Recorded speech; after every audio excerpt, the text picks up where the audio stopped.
mostly been like studying and stuff. Okay, for the No, program? yeah, and also I looked a little bit into uh, recently. I've been looking at some different tactics that are used in dark psychology Okay, and noticing like a few different things. okay. For what? Well, if I'm able to read some of them to you, Sure. maybe. I will say I don't know a lot about dark psychology. I only know about like basic psychology. I wouldn't have looked into it for any other purpose than to really protect myself against it. Okay. Um, but I also, if you don't mind, I wrote a prayer or like a couple prayers that I would like to read to you also. Sure. Um, Usually when I'm writing these tactics down, it's in correlation with some of the information that I've read as facts in dark psychology, that like tactics that they use. Okay. And then I'm noticing some patterns. Okay. It's that in the use of dark psychology tactics, they will misuse the discretion of interpretation in order to acclimate whether or not you are contributing to the conversation in a relevant way to the main topic or not. Okay. And usually, it's even if it's relevant, they'll try to pretend that it's not. Mm. Um, let's see. Uh, oh, I took some screenshots of this book that's coming out. What's the date on this? Mm,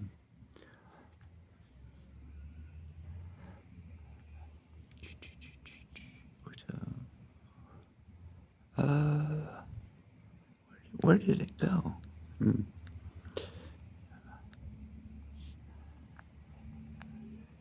Hold on. There's a book coming out on Google Play in relevancy to. I need to be able to find this.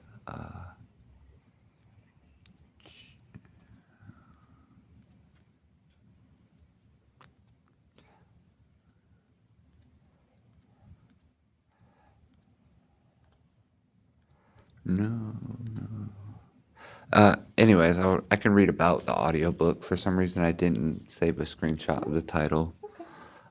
A former CIA analyst draws on his experience combating jihad terror movements and the history of totalitarian regimes to show how citizens lose touch with reality. Hmm. Some of history's greatest empires have devolved into genocidal lunacy after or often with shocking compliance from their own people. What methods can create this madness? In Manufacturing Delusion is the name of the book. Hmm. Acclaimed conservative commentator and former CIA officer Buck Sexton offers answers, drawing on his intelligence, experience, expertise in crowd psychology, knowledge of propaganda, and research into some of history's darkest totalitarian chapters. He equips you to identify mind control tactics used to form compliant citizens.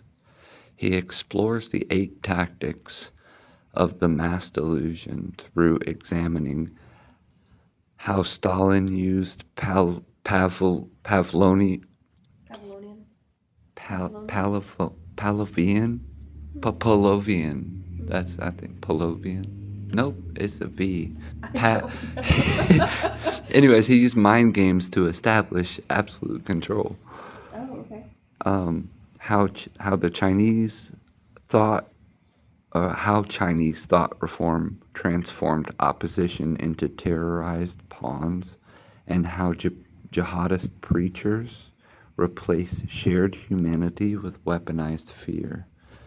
Using these examples and others, Sexton walks us through the history of controlling regimes and the methods they use to create passive citizens.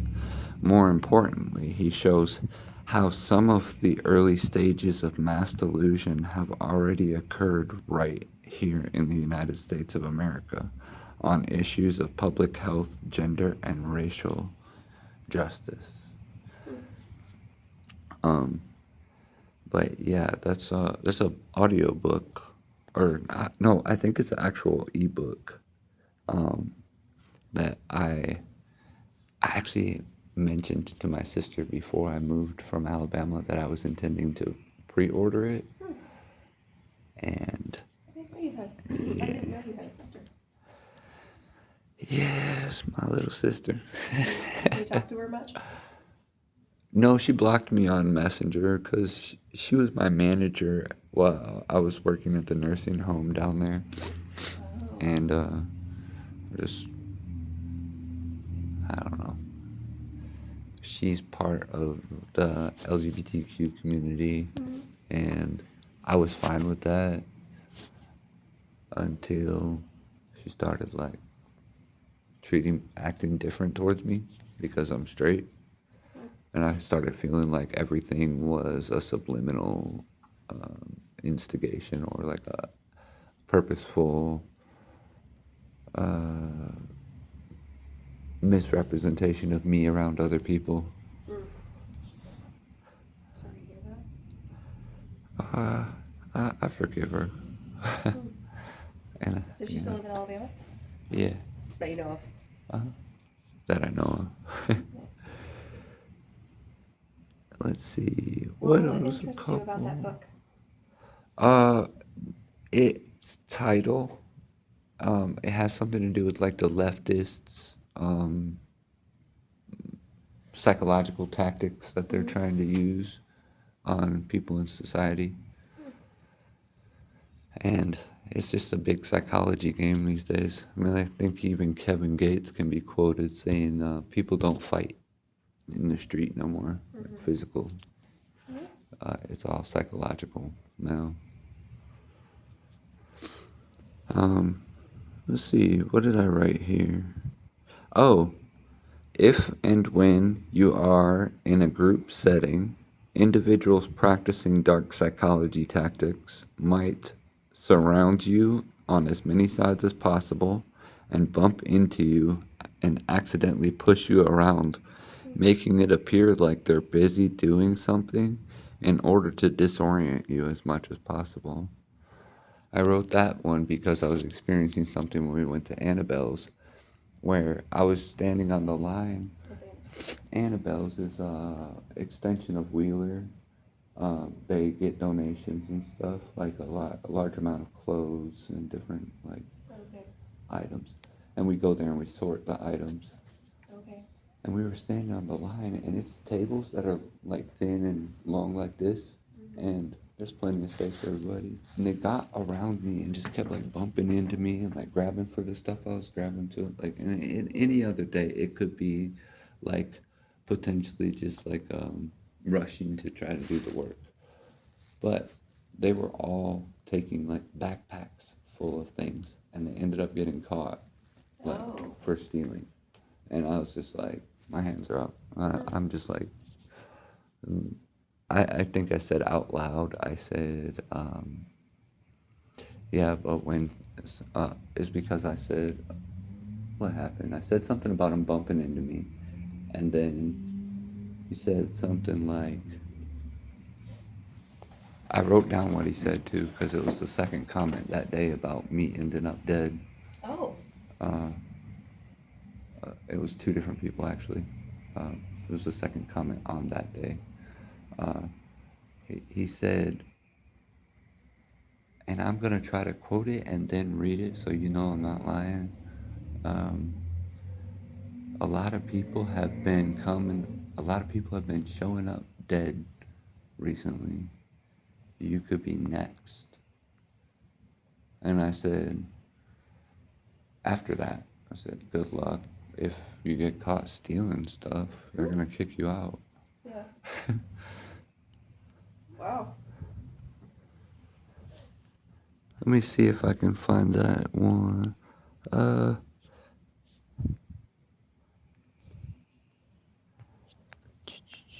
um,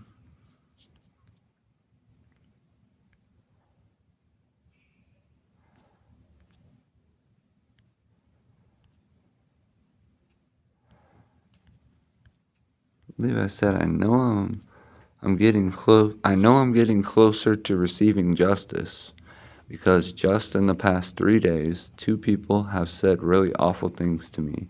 One mumbled, "Go kill yourself," and on the following day, another said, I said it was in the same day, so I'm sorry. That's okay. On the following day, he said, "Be careful, a lot of people been showing up dead. You can be next." Mm.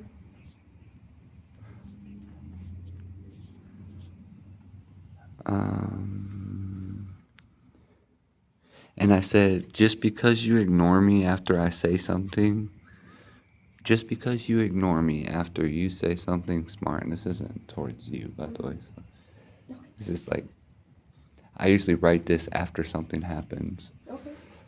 I said, just because you ignore me after you say something smart and walk away, and then I respond to your nonsense, doesn't mean that I'm talking to myself. It just means you're not willing to listen.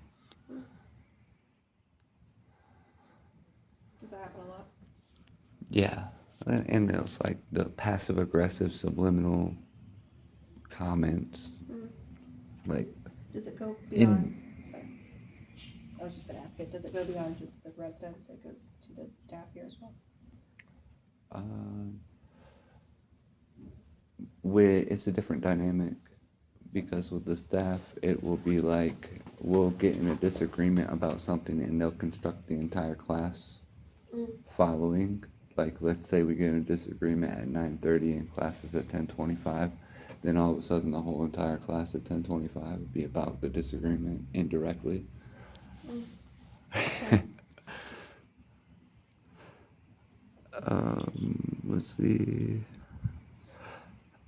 I wrote this um in relevancy to, I think, yeah, Candace Owens' post, um where she said that she's not suicidal, Okay. and it was for safety reasons because when you speak truth a lot today openly, Mm-hmm. people tend to get very agitated, and we're in a very sensitive time in the United States. Mm-hmm. I said, I'm not suicidal either. I love life and I have a lot of aspirations, but there's people who know that about me and they're using mental health to stigmatize my reputation because they know that I speak truth. They know that I am articulate and they know that I communicate very well. They also know that people in society, in my environment, who are my brothers and my sisters, look to me as a leader and a potential future professor, except for the kiss ups and brown nosers, obviously. Okay. um, a specific linguistic phenomenon called parapod, parapro, paraprosdokian is a figure of speech in which a sentence is constructed so that it has two possible interpretations, often with one being humorous and unexpected. When paired with the power of suggestion, subliminal undertone, and varying tone of voice and volume of speaking, it can be used to control the narrative of a conversation, and then a person will pretend to be naive or submissive to another person's false sense of control, power, and authority over other individuals in order to avoid confrontation, usually because the person in authority is abusing the position over others, and the lashback could be detrimental to the livelihood of the individual speaking out. Why is that important to you? Because of the relevancy of psychology and specifically dark psychology. The psychology aspect is fine. Mm-hmm. We need to assess people to make sure that they're healthy. dark psychology is not, it's not even, now, I don't have a psychology degree, and I'm not a professor yet, but I don't think that it's morally just for individuals that are in authority to utilize tactics of dark psychology. Well, it sounds like, I mean, like I said, I don't know a lot about dark psychology, but from what I do know and from what you've explained, it kind of sounds like they're using psychology in a way to manipulate and get what they want out of certain situations. Is that pretty accurate? I would agree with that, and I'm not trying to, just like jump on board like immediately, like because I don't want you to think that I'm seeking some affirmation or something. Like, I'm just telling to you straight, the way that I perceive things and my experiences. Yeah, because you work for Eskenazi, and the professionals that have worked for Eskenazi, I have yet to go in to see the psychiatrist specifically, but and that's still on the board. We're progressing towards that. However, the expectation societally outside of the professionalism of Eskenazi is that there's something wrong with this guy. You know, it's very stigmatizing. Yeah. I wish I could. I wish I could. I wish I could say that this is the only time I've seen something like this happen, but it's not.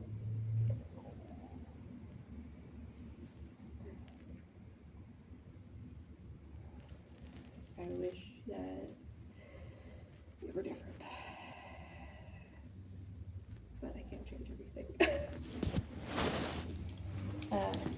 But you are still. Do you, I'm sorry, No, you're okay. Go ahead. have you seen it progress to worse? Like a worse situation? I wouldn't say worse. Like I had a client who was staying here, and they were saying like, oh, they need to be put on meds, and this is happening, and that's happening, and they ended up finding other housing, but they weren't kicked out. It was they chose to go somewhere else. Oh. Yeah. So. Makes sense. Yeah. Why are you worried? Not worried. I Okay. can't worry. God's got my back. Okay. So, what makes you ask them? Just foresight, a little bit of relevant experience to the issue. Yeah. Well, I'm sorry that happens. That they use that.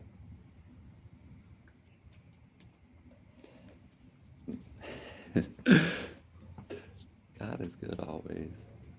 There's so many variables in life, and I've noticed consistently through, the different people that have tried to throw me off the path that God put me on in the past, that quite often when it happens, they put me in a trajectory that leads me to where I would have otherwise missed, and is exactly where I need to go.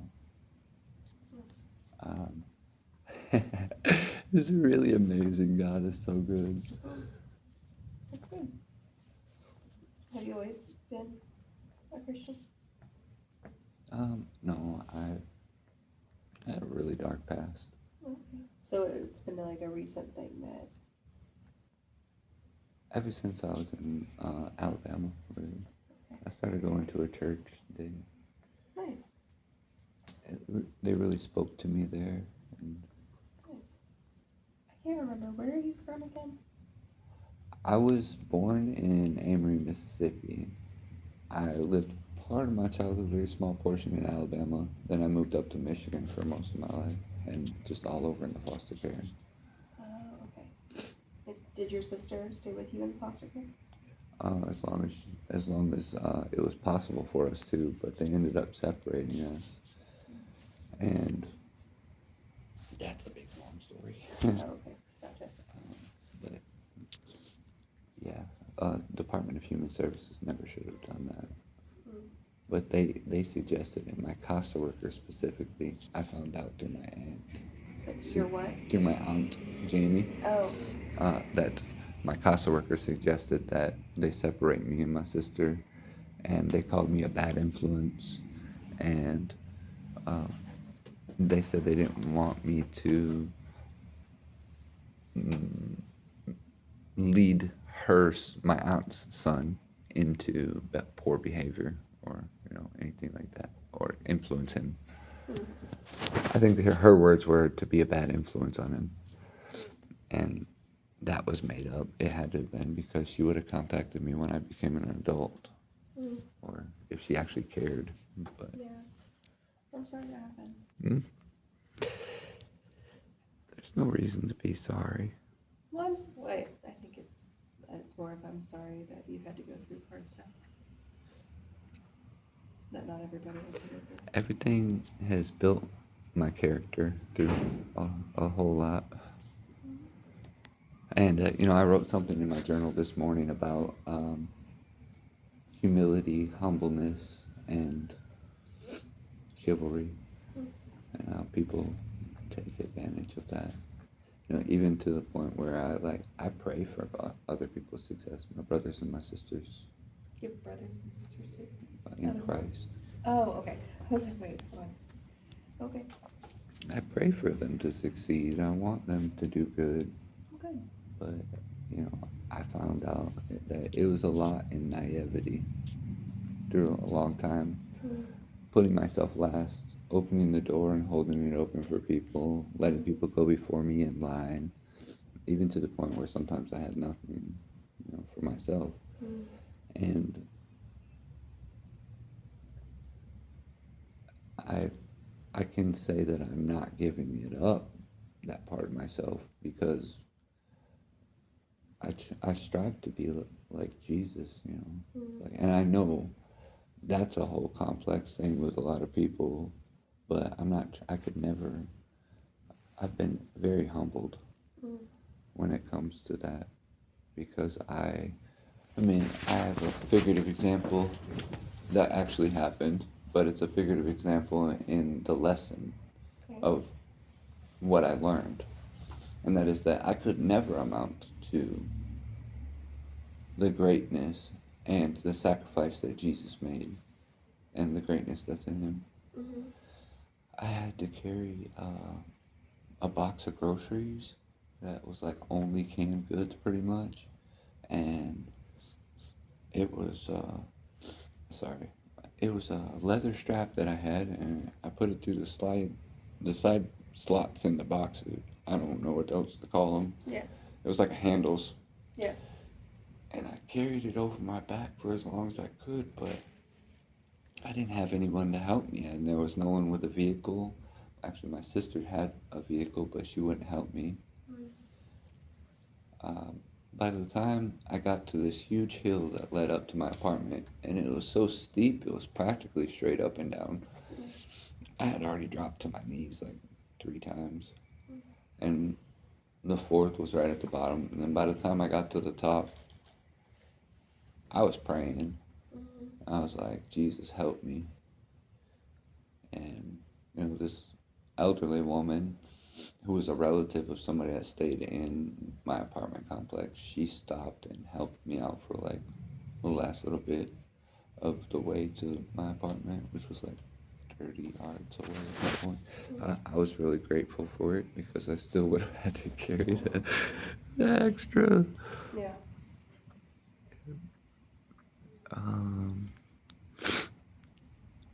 It's difficult to not stay sick here. I understand. Oh man, if you knew some of these dark psychology tactics, the second you read them, it's like you can see who's been using them on you. Let's see. Like mimicking someone's behavior, interests, or values to build rapport or trust. Overlooking and bombarding someone with too much information to confuse or overwhelm them, using noise pollution and volume variations as a form of communication influence, like speaking either really, really loud or really, really quiet, so that the person has to like kind of like it creates room for misunderstanding and misarticulation, miscommunication, obviously, with the intention of that. Uh, and then interruptions. Yeah, I can see that. Uh, And we have about 6 minutes left. okay. Well, let me get to the important stuff then. Let me see.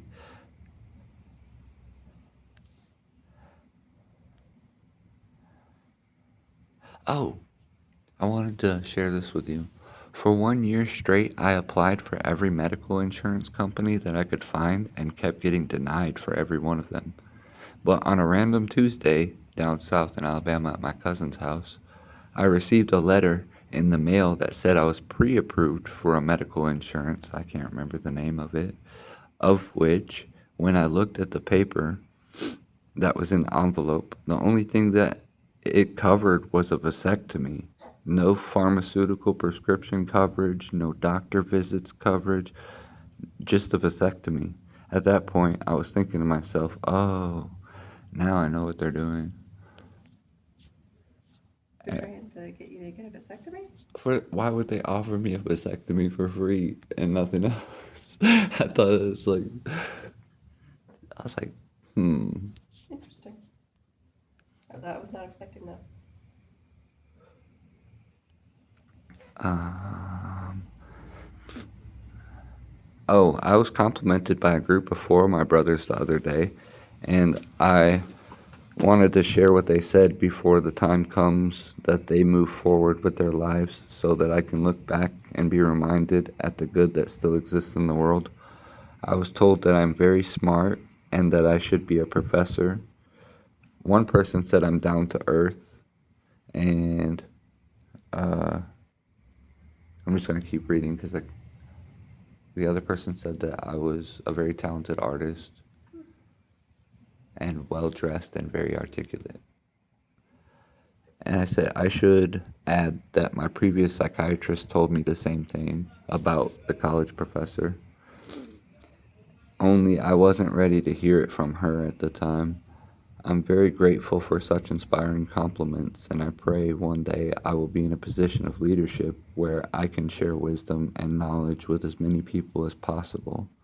Life itself is a learning experience where we, the students, should learn just as much from the teachers as the teachers should be able to learn from us, the students.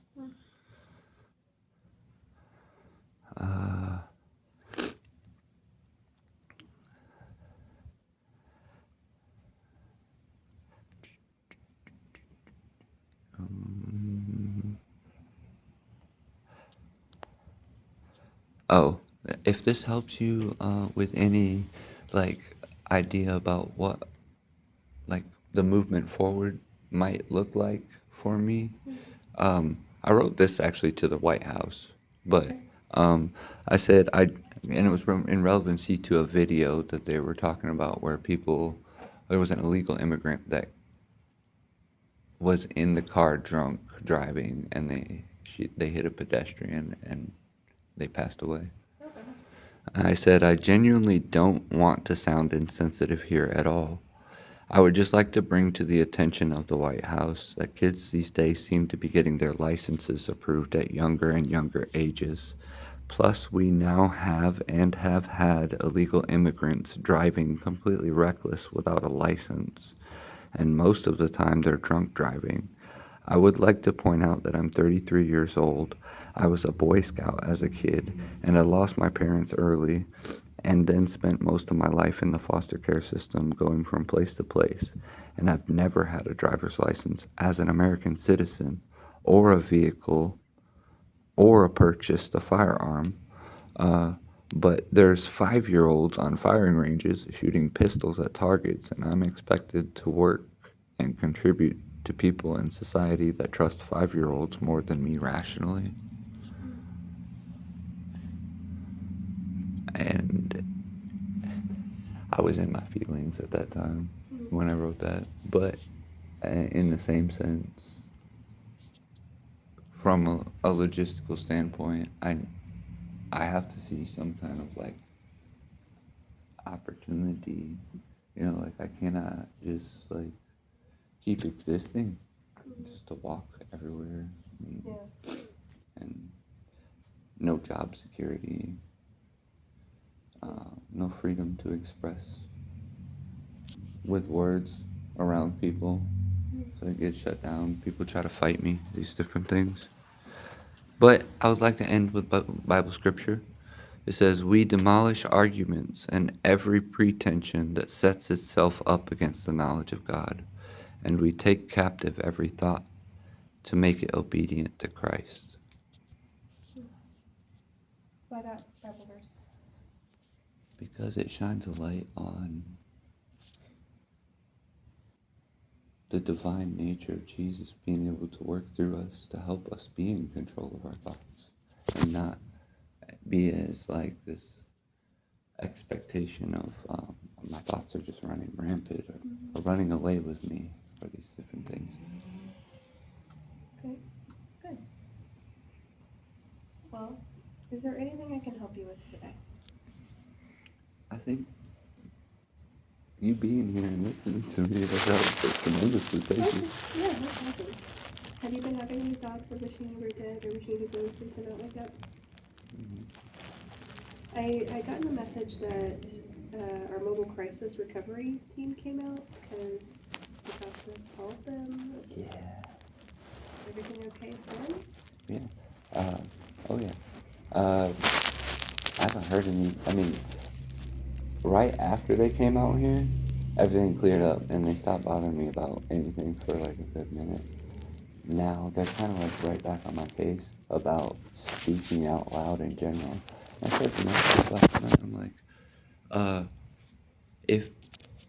if they were primarily focused on their relationship with God and bettering their situations, they wouldn't have any idea to pay attention to the possibility of they don't know if I could be on the phone or making a TikTok video or whatever.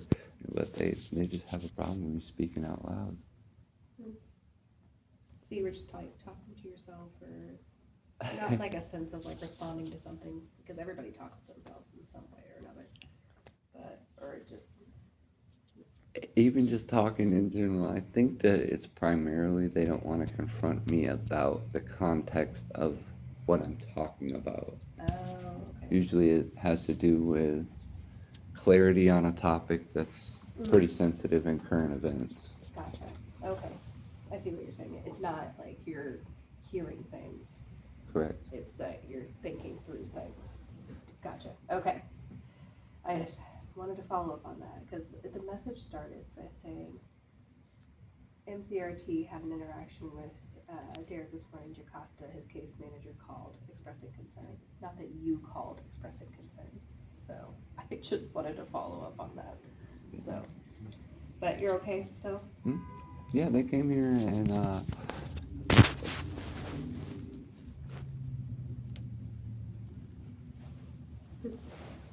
weren't you here that day? Or no? No. Oh, that's right. There was 2 girls. We talked about you though because I remembered your name correctly. Oh. and they were like, they didn't remember your name, and I said, "Isn't her name Leanna?" And they're like, "Oh yeah, now that you said it." Oh. That's funny. But yeah, she was saying I was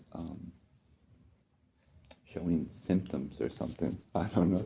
She said that she witnessed me put somebody invisible in a headlock or something, and at the time I was having a pinched nerve in my shoulder. I was like, I couldn't get it to go away, and she misinterpreted that as like some kind of like weird thing. I don't know. But Weird. Okay. Well, so I usually meet with people every other week, as I think I told you before. Is that okay with you? Yeah. I'm gonna be